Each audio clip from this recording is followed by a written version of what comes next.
咁嗰個咧，嗰個有意無意咧，一路發放信息，人哋接收之後咧，就會形成對我哋嘅一個 personal image，我哋叫一種嘅形象嘅建立。咁喺 LinkedIn 嗰度咧，都一樣，我哋都係可以咧去用心經營，諗下我哋發放一啲咩信息俾對方。人哋睇，每當見到我哋個名同埋我哋嘅 post 啦，慢慢對於我哋嘅名咧係賦予一啲嘅意義嚇。咁咧，我哋咧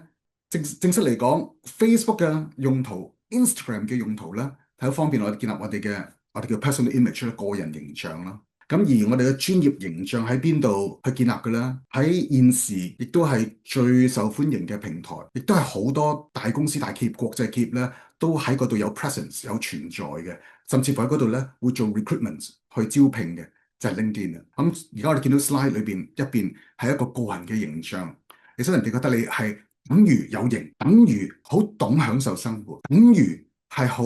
寬裕嘅生活，好富裕嘅生活，你都係可以喺一啲 personal image 去方便建立 personal image 嘅一啲嘅平台，例如話 Facebook、Instagram 裏邊，我喺度做到。咁大家唔會太陌生嘅，例如話，如果你都有活躍於部分呢啲 social media，你會慢慢睇一啲人嘅 post 咧，你會中意睇㗎，甚至乎你會成為佢嘅 follower。你 follow 佢嘅 post 咧，每次佢發放資訊咧，再加強加深你對佢一啲嘅印象。咁有啲通常係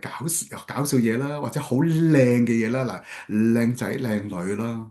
嚇，或者有個別嘅興趣，你有好特別興趣，你中意模型車咁，你睇模型車嘅 post 啦；你中意巴士，你睇巴士嘅 post 啦；你中意旅遊嘅，你睇旅遊嘅 post 啦。咁有啲所謂嘅喺各方面嘅自稱為專家啦、達人啦。咁喺嗰度咧分享一啲嘅資訊，咁你覺得又學到嘢，又知道一啲嘢，所以喺嗰度咧 social media 可以幫到我哋喺認知嘅方面咧獲得一啲滿足啦，視覺上獲得一啲享受啦。咁呢啲都係呢啲所謂嘅 social media 嘅博主又好，或者一啲嘅網紅又好咧，可以提供到一啲價值俾人哋。嗰度有一條咁嘅賽道，你可以考慮去走，可以參考抄考人哋一啲成功嘅路徑。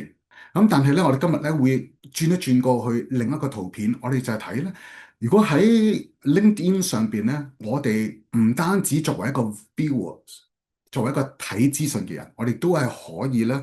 自己慢慢去經營建立關於自己嘅形象。我哋今日一齊探討呢樣嘢，究竟點做，點可以用個平台用得好一啲咧？咁無論你係從來有冇 LinkedIn account 都好啦。咁今日咧，我哋手把手咁慢慢去睇睇究竟個平台係點樣點樣出一啲嘅 post，咁裏邊擺啲咩資訊令人哋認識我哋。